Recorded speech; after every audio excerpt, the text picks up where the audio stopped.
이 시간 하나님께서 우리에게 주시는 말씀은 요한일서 1장 1절로 4절입니다. 신약성경 388페이지 요한일서 1장 1절부터 4절까지 우리 다 같이 일어나셔서 한 절씩 교독하도록 하겠습니다.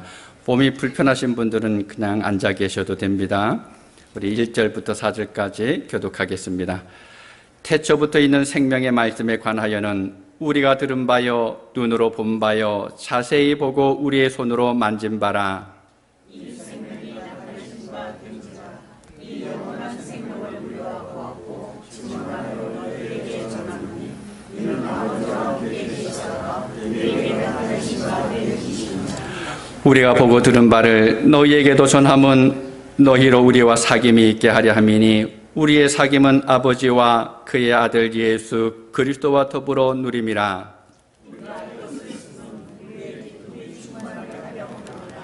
아멘. 자리에 앉아주시기 바랍니다.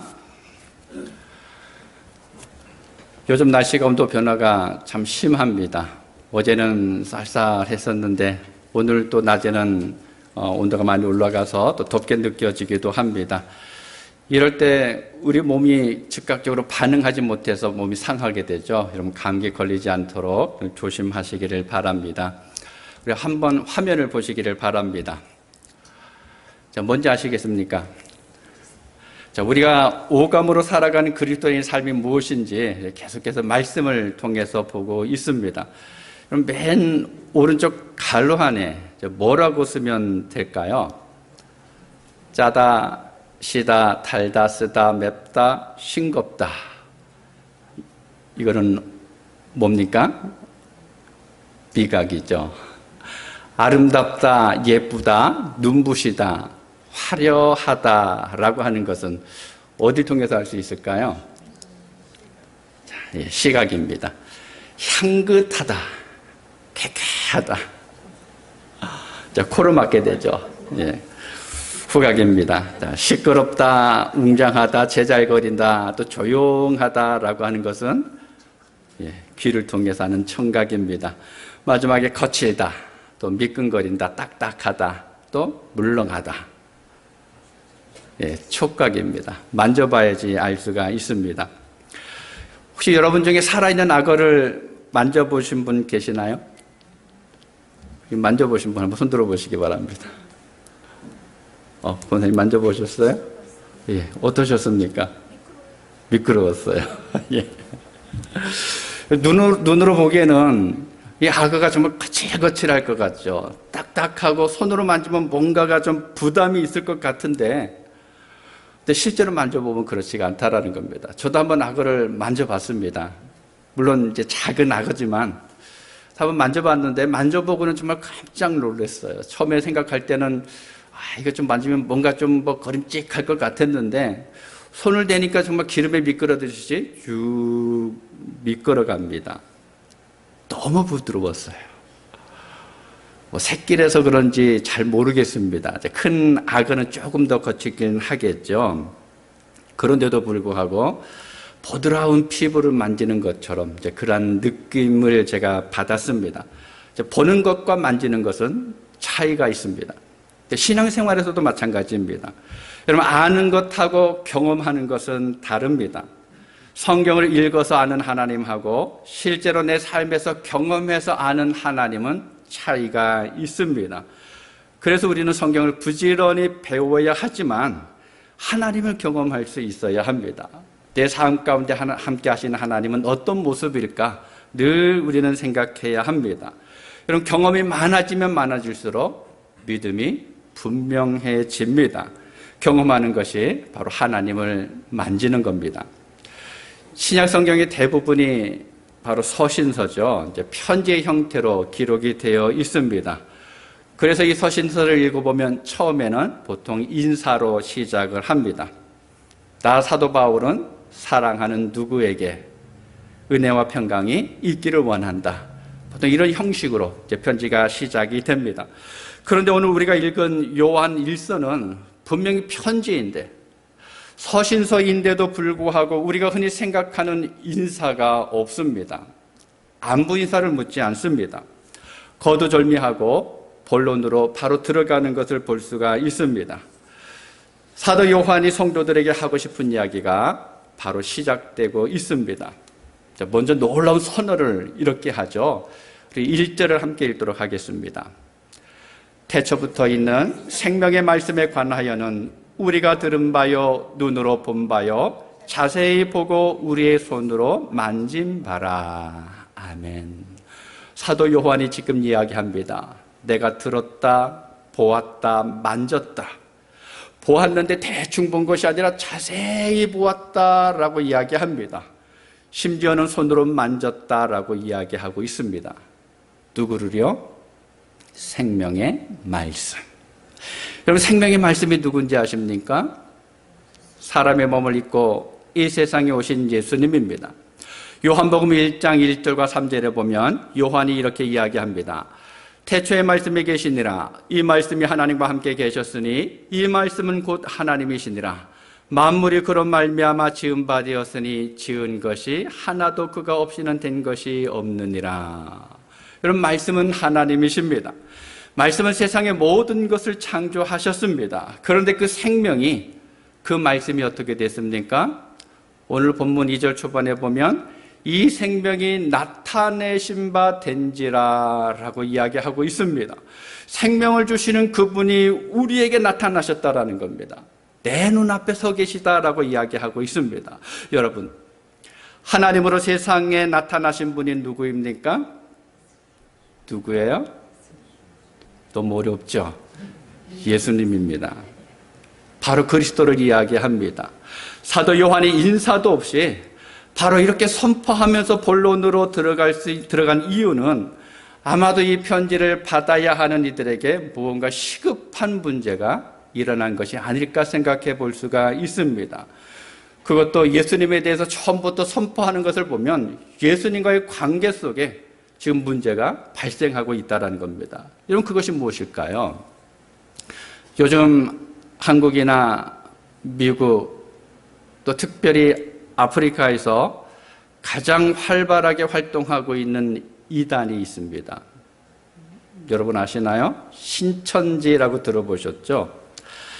이들의 특징은 일반인들을 대상으로 포교 활동을 벌이지 않습니다. 교회를 대상으로 포교합니다. 교회에 들어가서 교회를 넘어뜨리고 그 교회를 자기 교단으로 바꾸게 합니다. 많은 선교사들이 곳곳에 나가서 힘들게 전도하고 말씀을 선포하면서 교회를 세웠습니다.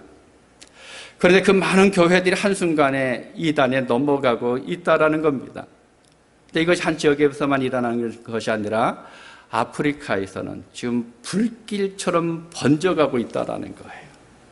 목회자들이 먼저 나서서 우리에게도 그것을 가르쳐달라고, 우리가 그 교단에 가입할 수 있게 해달라고 지금 이야기하고 있는 상황이다라고 이야기하고 있습니다. 교회가 성장하는 것 때문에 또 재정적인 문제 때문에 바로 이단으로 넘어가고 있습니다. 여러분, 사도들이 활동하고 있었던 초대교회 당시에도 이단이 있었습니다. 그 중에 대표적인 것이 영지주의입니다. 이 사람들은 예수님의 인성을 부인했습니다. 하나님의 독생자가 세상에 사람의 몸으로 오신 것이 아니다라고 이야기합니다. 거짓 교사들은 이런 가르침을 계속해서 합니다.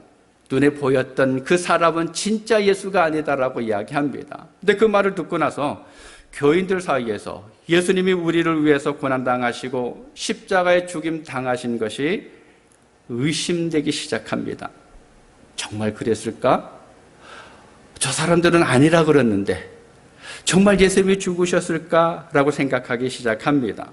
그동안 사도들이 가르쳤던 그 모든 복음들이 다 의문이 들기 시작합니다. 믿음에서 떠나는 사람들이 하나 둘 생겨나기 시작합니다. 바로 이런 상황에서 다급한 마음을 전하기 위해서 사도 요한은 아예 인사하는 것도 빼먹고 본론으로 들어갑니다. 그래서 처음부터 주님이 말씀하시는 것을 내가 들었다. 주님이 활동하시는 것을 내가 눈으로 보았다. 아니, 내가 그 주님을 내 손으로 만져보았다라고 이야기하는 것입니다. 그러면 여러분, 저와 여러분의 믿음은 어떨까요? 좀 괜찮은 믿음인 것 같습니까? 지금 이 상태로 있어도 여러분 괜찮다라고 생각되십니까? 사도 요한이 오늘 본문을 통해서 우리가 무엇을 만져야 하는지 간절하게 외치는 소리가 있습니다. 첫 번째는 생명의 말씀을 이야기합니다. 오늘 함께 읽은 본문 초반에 보면 태초부터 있는 생명의 말씀으로 시작하고 있습니다. 여러분, 생명의 말씀은 예수님의 별명입니다. 이 말씀으로 잠자는 영혼을 깨웁니다. 이 말씀으로 죽은 자를 살립니다. 이 말씀으로 천국의 복음을 전파합니다. 이 말씀으로 우리는 하나님께 갈 수가 있습니다. 그런데 2절에 보니까 이 생명이 나타나신 바 된지라 이 영원한 생명을 우리가 보았고라고 이야기합니다. 예수님은 영원한 생명이십니다. 예수 그리스도를 영접하는 자마다 영원한 생명을 얻게 되어 있습니다. 죽음이라고 하는 그 절망을 해결할 수 있는 것은 오직 예수 그리스도밖에 없습니다. 세상의 그 어떤 사람이나 철학이나 사상으로도 죽음의 문제를 해결할 수가 없습니다. 그러나 생명 되시는 예수 그리스도의 손을 꼭 붙잡고 가면, 물론 가다 보면 절망의 문이 우리 앞을 가로막을 수도 있습니다. 때로는 험한 일들이 우리 앞에 있을 수도 있습니다. 그런데도 주님과 함께 걷다 보면 그 빗장을 활짝 열어 제끼고 죽음의 강을 건너서 능히 생명으로 들어갈 수가 있습니다. 물론 믿음의 사람들이 이 땅을 살아가면서 윤리적으로 탁월하고 또 예의 바른 삶을 살아갈 수 있어야 합니다. 그런데 그것보다 더 중요한 것이 있다는 것입니다. 나에게 영적인 생명이 있느냐라고 하는 것입니다. 비록 우리가 윤리적으로 조금 부족함이 있다 할지라도 내 안에 영적인 생명이 있으면 나는 하나님의 자녀입니다. 그런데 남들 보기에는 참 존경스러운데, 야, 정말 저 사람 대단하다라고 하는 소리를 듣는데, 그런데 그가 주님을 만났던 경험이 없고 영적인 생명이 없다 그러면, 또 주님을 등지고 살아간다 그러면 오히려 그 인생이 나보다 더 불쌍한 인생입니다. 사랑하는 여러분, 남아있는 인생을 어떻게 살기를 원하십니까? 주님께서 주시는 아름다움, 생명의 아름다움과 경이로움을 체험하면서 살아갈 수 있다 그러면 어떨까요? 오늘 본문을 기록한 사도 요한은 예수님의 제자 중에서 유일하게 순교당하지 않은 제자입니다. 왜 하나님께서 이 요한만 그렇게 특별하게 따로 구별해 놓으셨을까요? 이유가 있습니다. 물론 다른 사도들도 마찬가지지만 이 요한을 통해서 하나님은 복음을 간직하기를 원하셨습니다. 그리고 그 복음이 온전하게 후대에게 전해지기를 원했습니다. 하나님께서 그의 육적인 생명을 보존하신 것은 하나님의 그 미래 일들을 보여주시기 위해서였다는 겁니다. 그래서 사도 요한은 요한복음뿐만 아니라 요한 1서, 2서, 3서 그리고 요한계시록을 기록합니다. 특별히 요한계시록은 이 지상의 생명이 끝나면 천상의 생명이 어떻게 연결되는지를 보여주고 있습니다. 여러분, 요한은 늘 생명이라고 하는 것에 관심을 가지고 있었습니다. 요한이 표현한 것처럼 예수 그리스도께서 생명이시고 생명의 말씀이라면 이 생명이 나타나 보여질 때 비로소 사람들은 알고 깨달을 수가 있습니다. 여러분, 감춰진 비밀은 알기가 어렵죠. 아니, 불가능합니다. 예수님께서 아무리 생명이라고 하지만 그 생명이 감춰져 있다 그러면, 우리 눈앞에 보여지지 않는다 그러면 나와는 상관이 없습니다. 그런데 그 주님께서, 생명 되신 주님께서 스스로 우리 앞에 나타나셨습니다. 귀로 듣고 눈으로 보고 손으로 직접 만질 수 있을 정도로 나타나셨고 가까이 오셨다라는 것입니다. 그래서 내가 내 마음의 문을 열기만 한다 그러면 주님께서는 구체적으로 내 삶에 오셔서 개입하시고 다스리시는 분입니다. 하나님을 경험할 수가 있고 그 문을 만질 수가 있습니다. 오늘 예배하는 사랑하는 여러분, 우리도 사도 요한이 섬겼던 주님을 이런 모습으로 섬기기를 원합니다. 종교적인 의식이 아니라 내가 예배했으니까, 내가 기도했으니까 이곳으로 만족하는 것이 아니라 날마다 주님과 생명을 나눔으로 내 영혼이 살고 또 그 생명이 점점 더 충만해지고 또 그것이 흘러 넘쳐서 퍼져가는 그 은혜를 누릴 수 있는 여러분 되기를 소망합니다. 이 생명을 충만하게 누리며 사는 것은 하나님의 자녀된 사람들의 특권입니다. 다른 사람은 할 수가 없어요. 내가 예수님을 믿었고 그래서 하나님의 자녀가 됐기 때문에 그 삶을 살아갈 수가 있습니다. 그런데 이것이 주님의 소망이라는 거예요. 주의 소원입니다. 주님의 생명은 체험할 수가 있습니다. 그래서 사도 요한이 이렇게 증거합니다. 3절 초반에 보면 우리가 보고 들은 바를 너희에게도 전함은. 사도 요한은 예수 믿는 즐거움과 예수 믿는 인생의 가치와 의무를 가르침으로만 배운 것이 아니라 삶을 통해서, 경험을 통해서 깨달았다라는 거예요. 내가 그렇게 보니까, 내가 그렇게 들었으니까, 내가 만져봤고 내가 그 주님과 함께 살다 보니까 그 주님이 생명이었다라고 하는 것을 알았습니다. 그래서 이 생명을 누리지 못하고 있는 이들에게 예수님을 믿어야 한다라고 강력하게 전해주고 있습니다. 두 번째로는요, 사귐을 이야기합니다. 오늘 본문 3절을 함께 읽습니다. 우리가 보고 들은 바를 너희에게도 전함은 너희로 우리와 사귐이 있게 하려 함이니 우리의 사귐은 아버지와 그의 아들 예수 그리스도와 더불어 누림이라. 사귐, 교제, 코이노니아란 말 아시죠? 그런데 이것은 살아있을 때 가능하다라는 겁니다. 그럼 죽어서 생명이 없으면 사귐이라고 하는 말이 있을 수가 없습니다. 하나님께서 살아계신 분이기 때문에 하나님과 사귄다라고 말을 할 수가 있습니다. 하나님은 사람들이 만들어 놓은 존재가 아닙니다. 오히려 스스로 계신 분이죠. 그 하나님이 인격적인 분입니다. 그분은 우리의 미래를 다스리기를 원하십니다. 하나님은 우리의 영혼과 천지 만물을 창조하셨고 또 우리 삶에 구체적으로 개입하기를 원하시는 분입니다. 사도 요한이 표현한 것처럼 사귐을 누리기를 원하신다라는 겁니다. 이런 말씀을 통해서 우리를 만나고 교제하기를 원하십니다. 이 사귐을 통해서 우리에게 풍성하기를 원하십니다. 이 사귐을 베드로도 이야기하는데 베드로후서 1장 4절에 보면 신성한 성품에 참여하는 자라고 표현을 합니다. 하나님을 닮아가는 것을 이야기하죠. 함께하는 것을 이야기합니다. 여러분, 사귐이라고 하는 것은 주고받는 것입니다. 일방적으로 받는 것도 아니고 일방적으로 주는 것도 아닙니다. 주님의 생명이 우리 안에 있기 때문에 우리는 주님과 사귈 수가 있습니다. 주님의 생명을 받아 누리고 있는 우리 그리스 성령교회 모든 성도는 그래서 함께 교제할 수가 있습니다.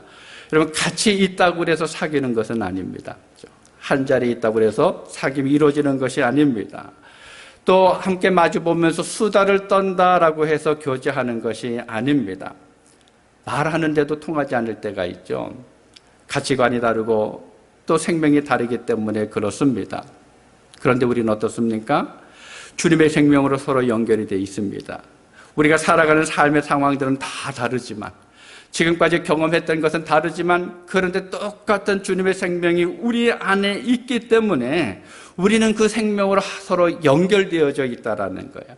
우리의 만남 가운데 아버지 하나님이, 예수 그리스도께서, 성령 하나님이 함께 계시기 때문에 믿음 안에 있는 우리는 아름다운 교제를 나눌 수가 있습니다. 사랑하는 여러분, 여러분은 주님과 얼마나 깊게 사귀면서 생활하십니까? 아니, 얼마나 주님께 빠져 있습니까?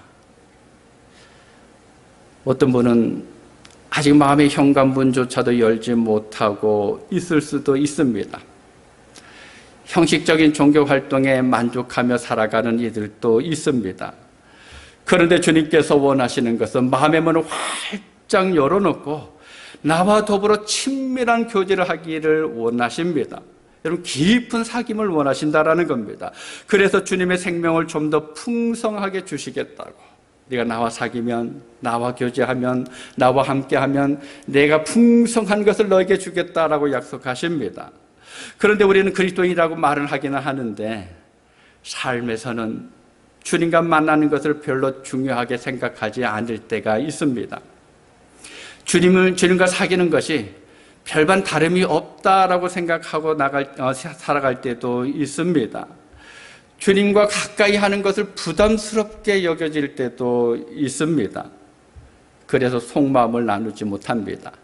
정말 기도해야 될 제목이 있는데도 불구하고 그것을 내 입술로 고백하지 못하고 내 속에 꼭꼭 감춰두고 거리를 두면서 살아갑니다. 그래서 주님을 우리의 마음의 문 밖에 세워놓고 주님 그냥 거기 계십시오 라고 하면서 믿음의 삶을 살아가고 갈 때가 있다라는 겁니다. 여러분, 우리는 주님과 깊은 관계로 만나야 합니다. 사귀어야 합니다. 사랑하는 연인이 서로에게 빠져 있는 것처럼 우리는 주님께 푹 빠져 있어야 합니다. 주님은 이 사귐을 우리에게 기대하고 계십니다. 세 번째로는요, 오늘 본문 4절에서 이야기하는 것처럼 바로 기쁨을 말합니다. 우리 함께 읽도록 하겠습니다. 우리가 이것을 쓰면 우리의 기쁨이 충만하게 하려 함이라. 생명이 있기 때문에 교제가 가능하고 또 기쁜 사귐이 있어야 충만한 기쁨의 열매를 맺게 됩니다. 그럼 주님과 생명의 교제를 나눌 때, 사귐을 가질 때 우리 속에 기쁨이 가득하게 됩니다. 예수님께서 요한복음 15장 11절에서 내가 이것을 너희에게 이르면 내 기쁨이 너희 안에 있어 너희 기쁨을 충만하게 하려 함이라 라고 말씀하셨습니다. 그리고 요한복음 16장 24절에서는 지금까지는 너희가 내 이름으로 아무것도 구하지 아니하였으나 구하라 그리하면 받으리니 너희 기쁨이 충만하리라 라고 말씀하셨습니다. 기도하는 자들에게 응답하시면서 그 응답만 주시는 것이 아니라 기쁨이 충만해진다라고 말씀하고 있습니다. 여러분, 참된 기쁨은 환경에서 오는 것이 아닙니다.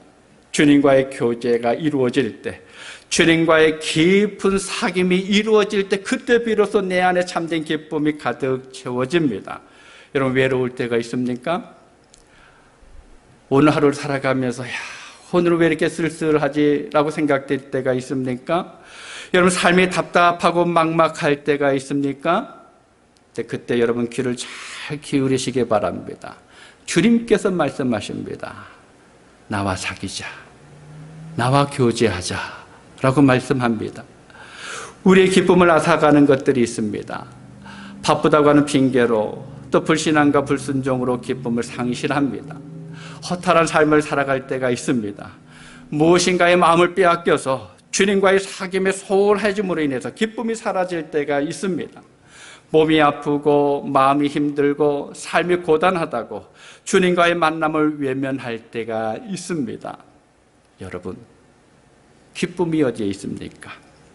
다윗은 시편 16편 11절에서 주께서 생명의 길을 내게 보이시리니 주의 앞에는 충만한 기쁨이 있고 주의 오른쪽에는 영원한 즐거움이 있나이다 라고 고백했습니다. 여러분은 무엇이라고 고백하시겠습니까?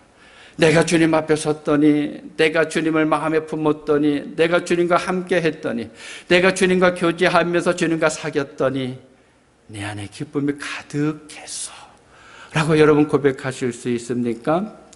여러분, 지금 우리의 가장 필요한 것이 무엇입니까? 가장 우선해야 할 것이 무엇입니까? 주님과의 사귐입니다. 하나님과의 경험입니다. 주님의 손을 꼭 붙드는 것입니다. 그리고 그 주님과 함께 걸어가는 것입니다. 사랑하는 여러분, 하나님은 우리의 생각 속에 존재하는 분이 아닙니다. 내가 그려놓은 그림대로 하나님이 존재하시는 분이 아닙니다. 저 멀리서 바라만 보시는 분이 아닙니다. 아무것도 하지 않으시고 우리가 어떻게 하나라고 하면서 바라보시는 분도 아닙니다. 기다리시는 분이 아닙니다. 하나님은 우리의 삶 속에 들어오셨습니다. 하나님께서 먼저 우리를 찾아오셨습니다. 하나님께서 우리에게 오셔서 우리를 붙들어 주십니다. 우리의 삶과 함께 하십니다. 함께 걸어가십니다. 함께 웃기도 하고 함께 울기도 하시는 분입니다. 우리가 주저앉아 있을 때 그 곁에 앉으셔서 우리에게 말씀하시는 하나님이십니다. 내가 여기 있다고, 나와 만나자고, 나와 사귀자고, 나와 교제하자라고 늘 말씀하시는 분입니다. 여러분, 그 하나님을 날마다 경험하실 수 있기를 바랍니다. 바랍니다.